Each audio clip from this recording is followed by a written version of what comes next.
Time for a look at your West Tennessee forecast with meteorologist Brian Davis.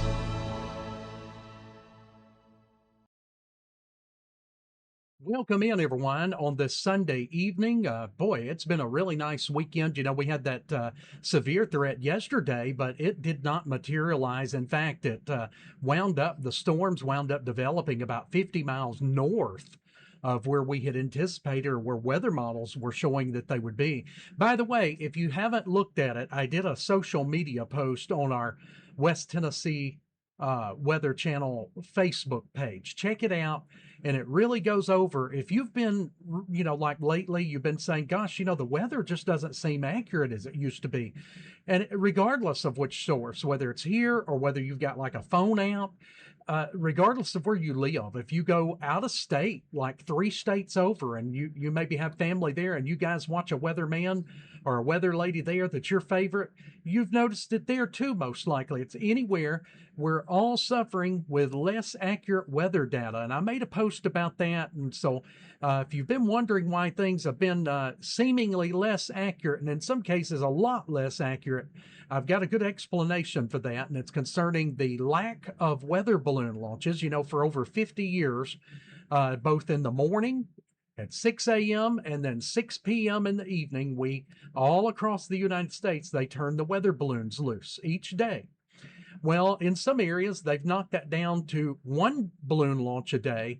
And then in large gaps across the country, no weather balloon launches. So, when you don't get that necessary data into the weather models, they don't account for certain things out there that could change the direction of storms or the timing of the storms. So it's pretty interesting, and I think you will find it interesting too. Now, it's a long article that I did, but it will really explain why that things like yesterday happened. We had a storms prediction outlook all the way down to I-40 of potential severe weather, and north of there we had a 2 out of level 5.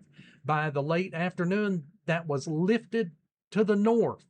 And the only storm that we had barely even qualified as a thunderstorm, and it was just one area that scooted across our northern counties. Most people didn't even get a storm.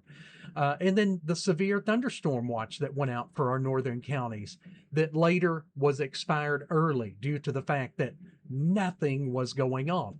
Where the storms did form, they did form like models were showing, but it was about 50 miles further north than what the storms had initially showed. So take a look at that. It will really help to explain it. It's a long read. Like I say, if I did it on here and told you, it would take 30 minutes. So better to read it. That way you can kind of look at the graphic I put on there and it will really make sense.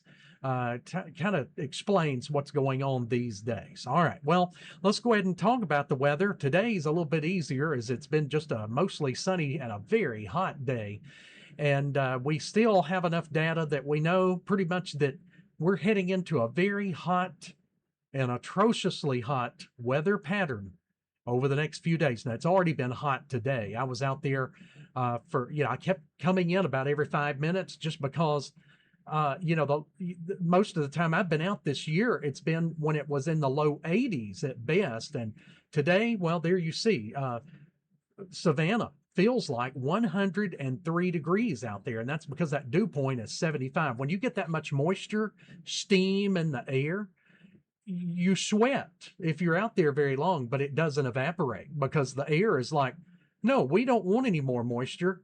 You just got to keep it. And so the sweat just kind of runs off of you, but it does nothing to cool you down. Part of cooling down in the heat is sweating, and that sweat evaporates and lifts away from your body, and it takes the heat away from your body. And that's why you feel cold when you get out of a swimming pool.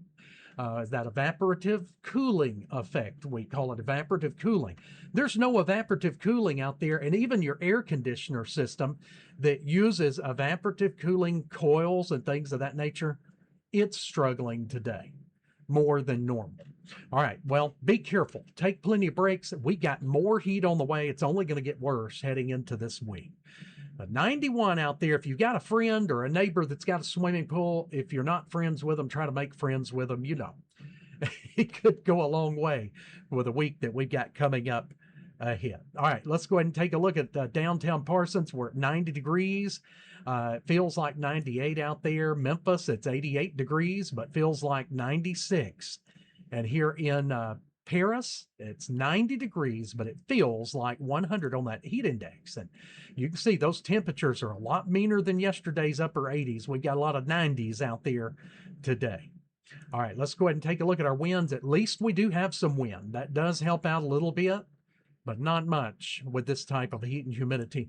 Radar is behaving. We're not seeing any storms. And if you'll remember, yesterday, the Storms Prediction Center had about the northern half of our viewing area in a severe risk for today. And once again, today, nothing. That was lifted early, and absolutely not one speck of rain has happened over West Tennessee. So again, if you're wondering about that, it's a good read, and it will explain what's going on. It's not just that the meteorologist forgot how to predict the weather all at once.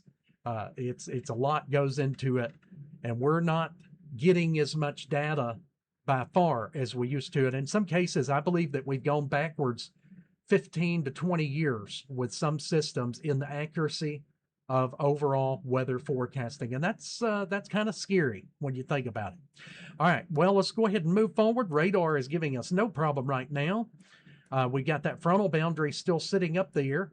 But right now, the severe weather outlook shows, yes, there is a chance of severe weather over the Carolinas. Now, one thing, too, these severe weather outlooks have definitely been suffering from accuracy, especially over the last couple of years. I've noticed the placement, and again, it's not the Storm Prediction Center's fault.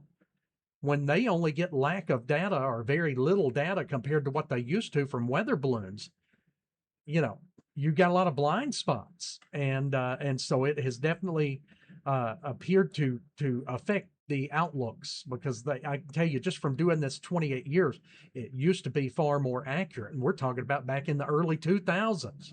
If they had a area in a severe weather outlook and it was like 2 or 3, level 2 or 3 or higher, you were going to get some storms in that area. We've had a lot of events lately, as you know, that we've barely even gotten storms. And then like yesterday and today, other than one little barely countable as a thunderstorm event, we've had nothing. So yeah, take a look at that. It'll help you out on why things are the way they are right now.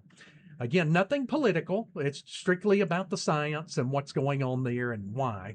But again, looking at tomorrow, well, we don't have a severe weather outlook here either. And what we do see is far away from us. So even if it's less accurate and it winds up being 100 miles further south, we're still pretty good odds we're going to be just fine. In fact, we're going into a very dry pattern. Futurecast here is showing nothing over the next 18 to 24 hours.